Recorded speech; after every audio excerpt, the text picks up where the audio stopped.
The political paradigm was that since we cannot solve the conflict between us and Palestinians, all what we did failed. So the only way to do it now is managing the conflict. So the policy was managing the conflict and not to try to solve it. And in order to do it, we had to do something which we call divide and rule, meaning we have to make sure that Palestinians will not have a unified leadership, make sure that we should always be able to say that nobody to talk with, nothing to talk about. And in order to do it, we had to make sure that Hamas will go on controlling Gaza, and the Palestinian Authority, supported by Fatah, will go on leading Palestinians in the West Bank, and they will create a conflict. They will, in a way, almost fight each other.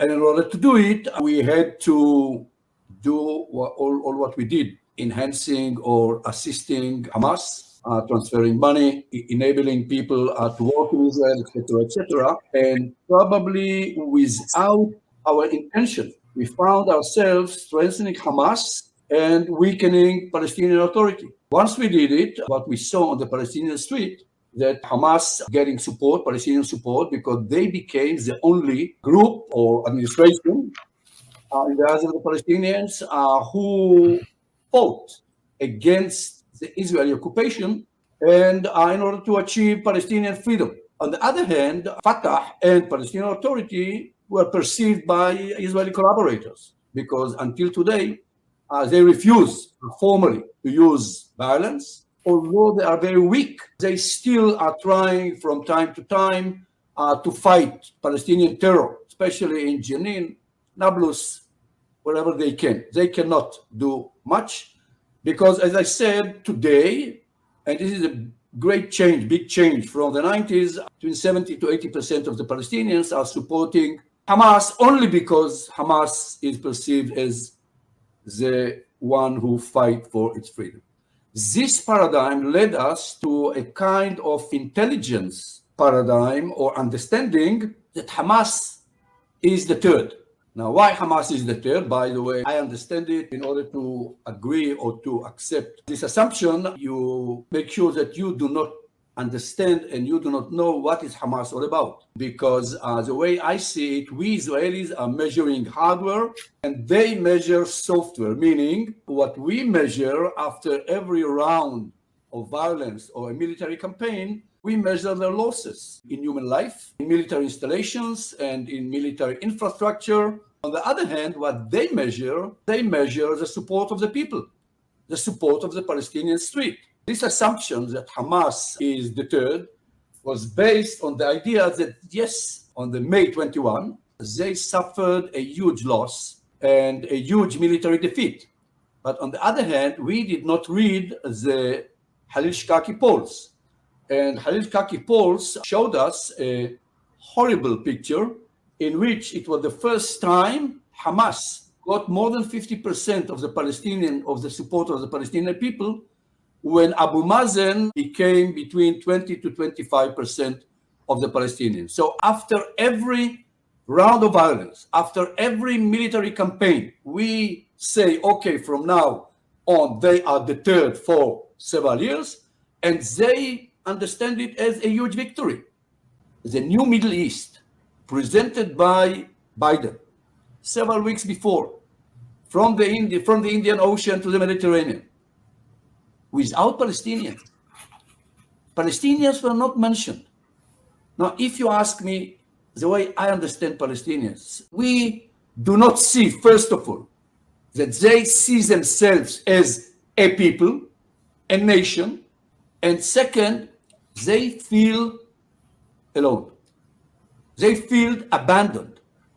They felt that they were abandoned by all the Arab states who signed peace with us without doing anything about it. And now America, with the state that founded the Arab Peace Initiative, they are going to give up on the holy places in Jerusalem and on Palestinian state.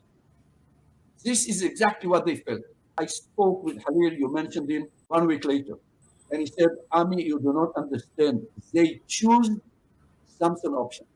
because they felt that they have nothing to lose. This is the only way for them to show to the world, you will not be able to create stability in this region if you will bypass Palestinians. No more.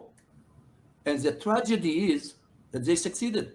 I'm not a psychologist. I'm not sure I totally understand, but I think that one of the scenarios, we have too many, chaos agents in Israel. I hear in the television.